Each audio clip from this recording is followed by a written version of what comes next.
मैं अपनी भाषा में कहता हूं कि ये वैष्णवों का करवा चौथ है, एकादशी।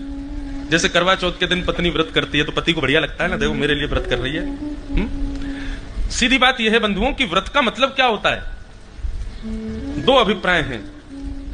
व्रत का कारण होता है कि मैं कथाओं में बताया करता हूं, जिस दिन आप अन्न सेवन नहीं करते हैं उस दिन आपकी एक दिन की आयु बढ़ जाती है,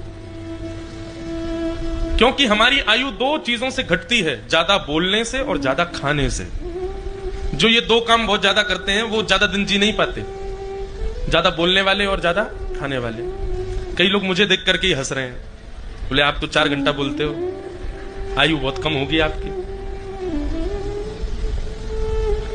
हमारे शास्त्र आज्ञा करते हैं कि जब आप भगवत वचन बोलते हो ना तब आप मौन ही माने जाते हो। जब आप भगवत वाणी बोलते हो तब आपका मौन ही माना जाता है। आपकी बोलने की गिनती तब शुरू होती है जब आप सांसारिक चर्चाएं करते हो, जब आप समाज की बातें करते हो, किसी की निंदा स्तुति करते हो, तब आपकी बोलने का काउंटिंग होती है, अब ये बोल रहा है। पर जब आप भगवत संबंधी बातें करते हैं तब आप मौन ही माने जाते हैं। इस अनुसार देखा जाए तो हमारी आयु बहुत लंबी है। अभी 4 घंटा बोलते हैं क्या, हम पूरे दिन भी बोलते हैं तो भगवत चर्चा ही बोलते हैं। आप मिलने आओगे तो आपसे ठाकुर जी की बात करेंगे, रात में सोएंगे तो ठाकुर जी की बात, कोई हमारी इसके अलावा कोई काम ही नहीं, तो पूरे दिन मौन ही रहते हैं हम तो। लेकिन बहुत बोलने वाले और बहुत खाने वालों की आयु जल्दी कम होती है। इसलिए व्रत का नियम, व्रत 2 ही होते हैं ज्यादातर विशेष रूप से, एक तो मौन व्रत और एक अन्न व्रत। तो व्रत का कारण क्या है, आयु बचती है। पर एकादशी के दिन मैंने कल बताया था कि एकादशी के दिन पाप का निवास होता है, इसलिए व्रत करना चाहिए। दूसरा कारण यह होता है बंधुओं कि अपनी कोई विशिष्टतम वस्तु आप ठाकुर जी को अर्पित करो।